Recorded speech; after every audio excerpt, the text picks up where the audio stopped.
की तरफ से एक निवेदन प्रांत साहब के नाम से नायब तहसीलदार को दिया गया। एसआईआर का जो सर्वे चल रहा है, इसमें कई अलग अलग मसले आ रहे हैं।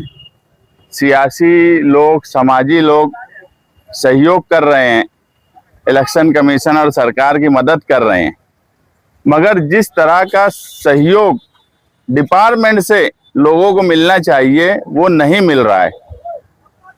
जो लोग अप्रैल महीने में मैपिंग करवाए, मैपिंग इलेक्शन कमीशन ने किया, इलेक्शन कमीशन के मातहत मैपिंग की गई, मैपिंग के सबूत है लोगों के पास, और उनके आज फॉर्म नहीं आए, उनका यादी में आज नाम नहीं है।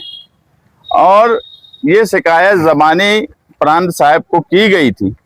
उनका ये बोलना है कि अगस्त में हम उनके ताल्लुक से बातचीत करेंगे, जबकि अगर 3 महीना पहले मैपिंग के वक्त उनकी ओर थी, कारपोरेशन इलेक्शन में उन्होंने ओर दिया, और ये एक बड़ी तादाद है मालेगांव शहर में।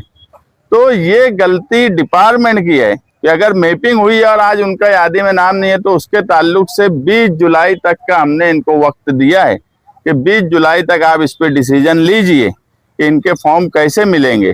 क्योंकि जो लोग मैपिंग किए हैं उनके ताल्लुक से अगर इलेक्शन कमीशन या प्रांत साहब ने फौरन एक्शन नहीं लिया, तो 21 जुलाई को हम एसआईआर में सहयोग करते हुए सहयोग आंदोलन प्रांत ऑफिस के बाहर करेंगे।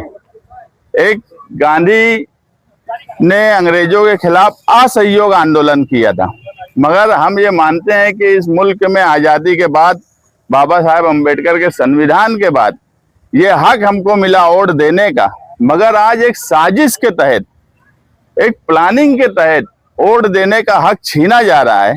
तो हम इसमें असहयोग नहीं करेंगे, सहयोग तो करेंगे, मगर इलेक्शन कमीशन और इलेक्शन कमीशन के मातहत जो ऑफिसरान काम कर रहे हैं वो कोई सहयोग नहीं कर रहे हैं। ये लॉजिक कहीं से समझ में नहीं आ सकती कि जिनकी 3 महीना पहले इन्होंने ही मैपिंग की है, मतलब ये कि उनका यादी में नाम था, करण की यादी में नाम था, इसीलिए उनकी मैपिंग हुई। तो 3 महीने में ऐसा क्या हुआ कि उनकी करण की यादी से नाम कट गया?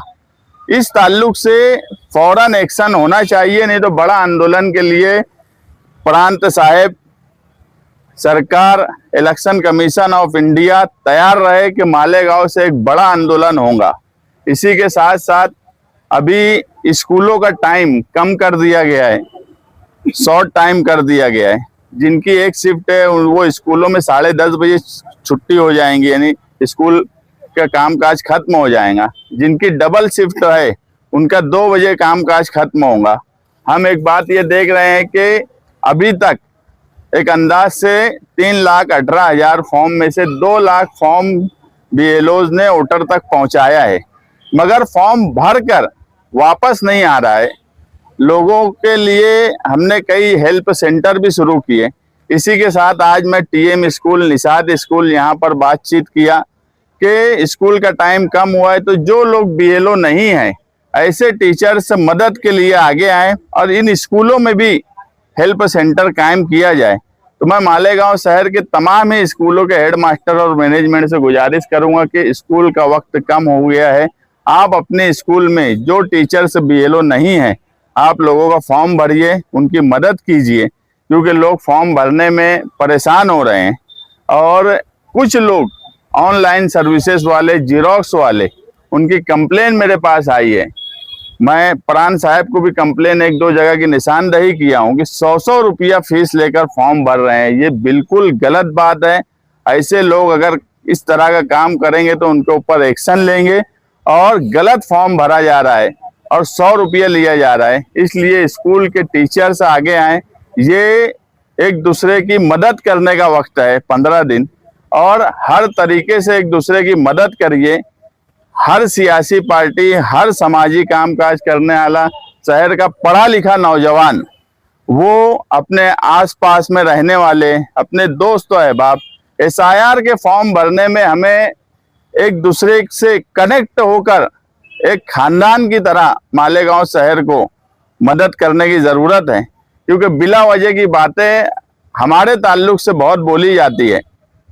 जबकि ऐसा कुछ हासिल नहीं होता। हमने देख चुका, एक एसआईटी भी बैठाई गई मालेगांव शहर में, वो एसआईटी का रिजल्ट क्या आया वो हम सबके सामने है।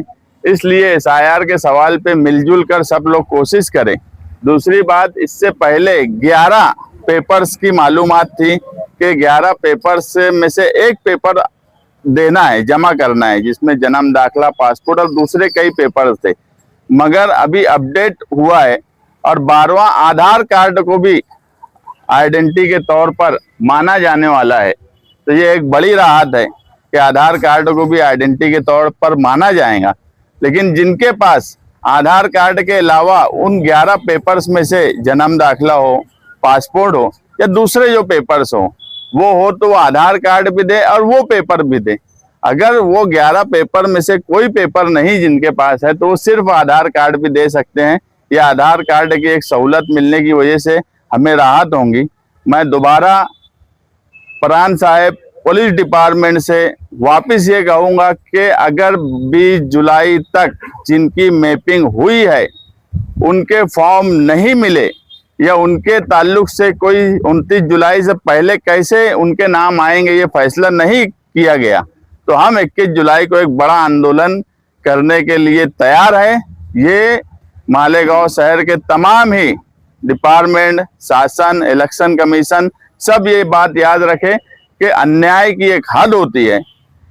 चलो 2 साल पहले एक हमारे साथ एक ओसामा बाबा हैं, वो 1962 से वोट दे रहे हैं। 1962 से 2026 के बीच में 50 इलेक्शन हुए होंगे, पार्लियामेंट, असेंबली, लोकल बॉडीज के। वो आदमी 2026 कारपोरेशन तक वोट दिया, मैपिंग करवाया, आज उसकी भी वोट कट हो गई, उसकी भी फॉर्म नहीं मिल रहा है।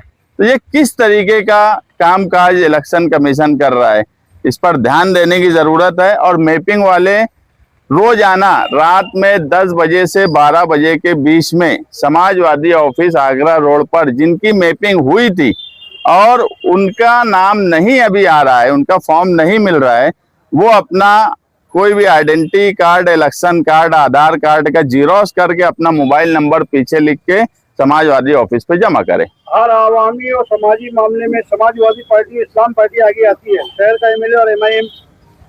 देखिए, अभी काम करने की जरूरत है। ये बात सच है कि सेकुलर फ्रंट की इस्लाम पार्टी और समाजवादी पार्टी लोगों की मदद कर रहे हैं, मिलजुल रहे हैं। ये अभी मैं कुछ बोलना नहीं चाहता, इसलिए कि फिलहाल मुझे एसआईआर के ताल्लुक से फिक्र भी है और एसआईआर के ताल्लुक से जो हालात मुस्तकबिल में दिख रहे हैं वो बहरहाल अच्छे नहीं हैं। इसलिए आज हमारी तवज्जो किसी भी तरीके से किसी भी वोटर का नाम ना कट हो इस पर है। बाकी एमएलए कैसे हैं, एमएलए क्या कर रहे हैं, ये जग जाहिर है, उस पर आज बोलने की जरूरत नहीं। आज सिर्फ एसआईआर पर ध्यान देने की जरूरत है। आपने अपनी गुफ्तगू में ये कहा कि कुछ लोग पैसा ले ले, कौन है वो, चेहरा बेनकाब की जाए। मैं कंप्लेन दिया हूं, अब वो छोटे छोटे सर्विसेज वाले, नाम लेना क्या नाम लूं मैं, लेकिन मैं जो बोला लोग समझ गए। और बीएलओज भी जो बीएलओ हैं वो लोग भी, अब स्कूल का वक्त कम हो गया है तो अब पूरी ताकत से, पूरी दिलचस्पी से उन्होंने फॉर्म बांटने से लेकर फॉर्म भरने तक की कोशिश करना चाहिए और स्कूल वालों ने भी उनकी मदद करना चाहिए। अब ये नहीं सुना जाएगा कि स्कूल से वक्त नहीं मिल रहा है, स्कूल का टाइम भी कम कर दिया गया। इसलिए अब बीएलओ भी कोई बहानेबाजी ना करते हुए अपनी जिम्मेदारी और ड्यूटी के साथ साथ ये अपने ऊपर फर्ज समझे कि ये हमारी समाजी जिम्मेदारी भी है कि हम लोगों की मदद करें। ये वक्त मदद करने का है।